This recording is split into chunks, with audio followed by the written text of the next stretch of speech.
Alright, so this is the second lab for this course. What we're going to be doing here is we're going to be taking measuring a differential pressure and comparing it to flow across an orifice plate. So the thing that we need to do here remotely, we need to work with our trainer to grab our values here in part one of the procedure. So you can see there's a table here to fill out. So it mentions here, working with your instructor, use the flow trainer to record the differential pressure produced by liquid water across a 1-inch orifice plate.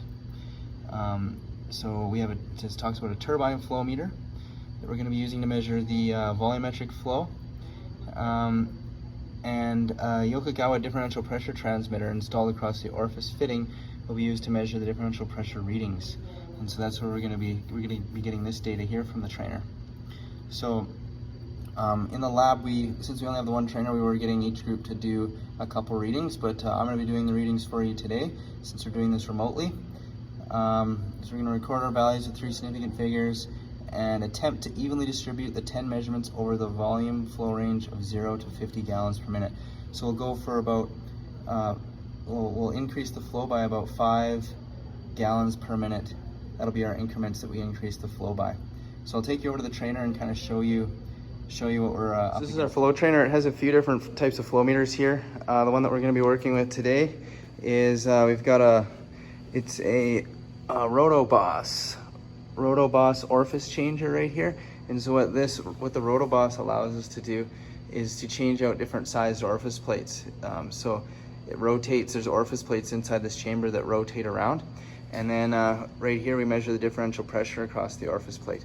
So the flow is going to come in this side here and create a differential pressure across the orifice plate. The higher pressure will be upstream, the lower pressure will be downstream. It goes down here through this manifold, 5-way manifold, and into our pressure transmitter right here, the Yokogawa pressure transmitter. And then down here at the bottom we have our turbine flow meter. This is what we're going to be taking our other reading off of. So we're going to be getting our 2 readings, the differential pressure here and the flow in gallons per minute from our turbine flow meter down here. And just to take you out at the back here, we've got a tank full of water, and our pump right down here is going to draw the water off the tank, and then it's going to come up through the pump and down through our turbine flow meter, through some other stuff. We've got a valve and stuff on here for control, but we're going to have that wide open today. It's going to go up through the piping up here, and I've got this valve open, you can see right now, and it will flow down through our orifice changer back over here and back into the top here into the tank.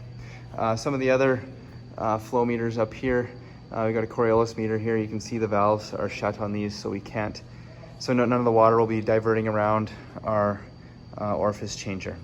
So I'll take you around and just show you that it is a 1-inch orifice plate that we have in there, just so you can see that. So we are over here, we're on the back side of the Rotoboss orifice changer, and you can see here it has the, we've got 5 different orifice plates in here, and in 4 here, number 4, position 4, we have a 1-inch orifice plate.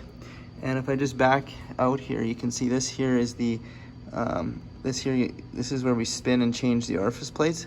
So we turn that shaft, and you can see right now this indicator is showing that we're in position 4. There's a 3 and a 2 and a 1 and a 5. So since we're in position 4, that means we have the 1-inch orifice plate. The one other thing that I did want to show is the inside diameter of our pipe here, because down the road we will be doing some more advanced calculation to figure out the flow through an orifice meter run, and we may be interested in that data, so I'm just going to grab that as well. So right here, this is an up-close shot of the information for our orifice changer, the meter run, and if we look here, the average inside diameter right here upstream is 2.065 inches, so that's in inches, and then the average downstream is 2.067.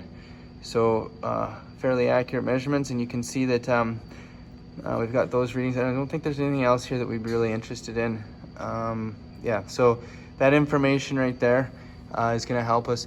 We won't be using it in this lab. We won't be using these measurements in this lab, but down the road we may use it in the classroom. All right, so back over here to our table. Our first reading, I'm going to turn the pump on and just shut the valve downstream of it. We should get a reading here at 0 gallons per minute.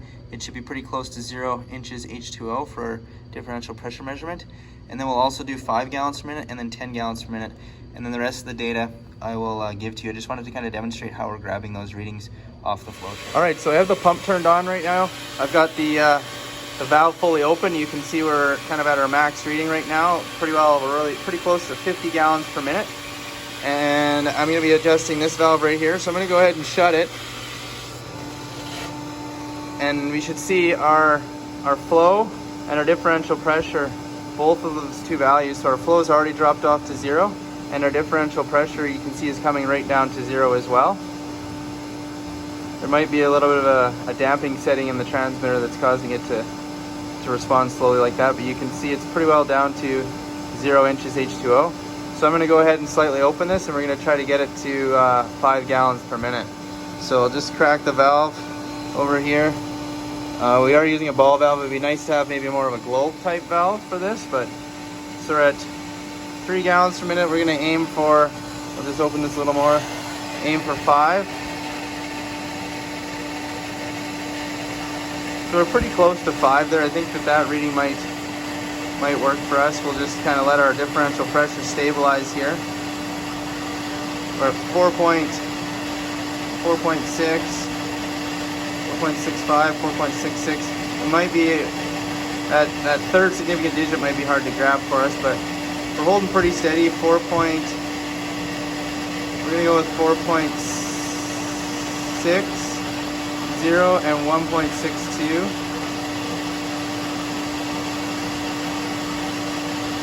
It's kind of bouncing around there, so yeah, it's bounced between 4.6 and 4.7. So right now it might be kind of hard. We'll see how the higher values, they might be a little more stable on the turbine flow meter down here.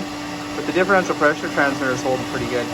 So 4.67, we'll go with 4.66 and 1.6. All right, so I've recorded our readings here. I'm just gonna open this a little bit more, and we're gonna aim for that 10 gallons per minute. So